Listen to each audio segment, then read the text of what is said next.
birth? These and many similar questions my soul propounded to itself and sought by the intense introversion of faculties to reach the penetralia of its being, where it was instinctively felt convinced that all momentous answers were already registered. Long and persistently was the endeavor continued, until for the first time in my life I became aware of something very, very strange and supremely interesting going on within me. This sensation was somewhat analogous to the falling off into the deep sleep, only that it was the body alone which has lost outward sensibility. It was the physical senses only that become slowly and gradually benumbed and sealed, while the mighty senses beneath them appeared to intensify themselves, draw together, and coalesce into a grand all-sense. And this continued until it reached a strange and awful degree, and a sensation of the approaching death stole over, and, for a little while, frightened and alarmed me. With all the clearness of reasoning that I ever possessed, I applied myself to work of the fathoming that all that this meant, but the more strenuous the effort, the more signal the failure. Finding that the phenomenon taking place was governed by a law which pertained to soul life alone, and that my ignorance of this mystic realm was too great and dense to permit a full comprehension of the enigma, nothing remained but to submit and learn as time wore on. So, giving over all attempts to shake off that which, by this time, had held my entire being within its mighty and restless grasp, I abided patiently the result. Slowly, as moved the ice mounds of Switzerland, came the sense of coldness over my limbs.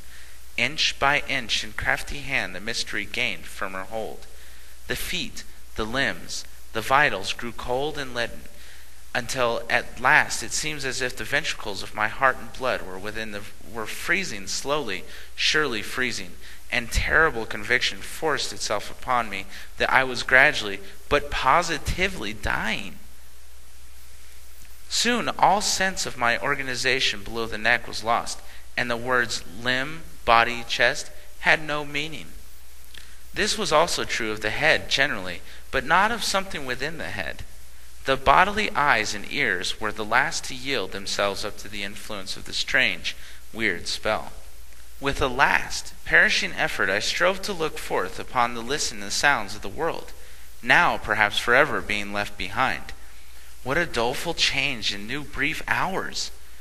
Where all had been serenely, calmly beautiful before, nothing was now visible but a huge, gaunt skeletons of forms I had seen glowing with living vigor but a little while ago.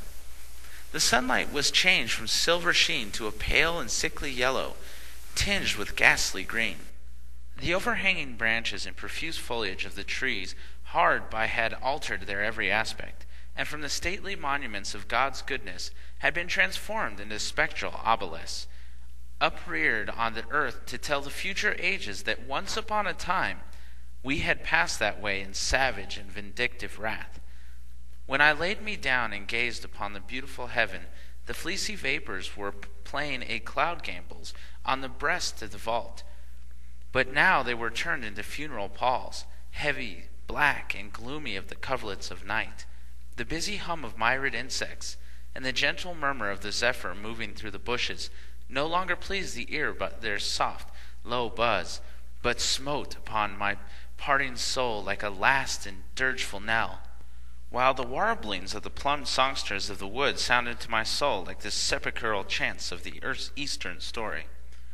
Very soon the deep, black pall hung out upon the face of heaven, began slowly and remorselessly to come down, down, down, until my nostrils snuffed the vapors and sensed the odor of the grave. The far-off horizon began cautiously to approach me, shutting out first window of the sky, then another, until last but a little space of light was left. And still the cloud walls drew nearer, nearer still. The darkness and the fetor grew more fearfully dense by the degrees.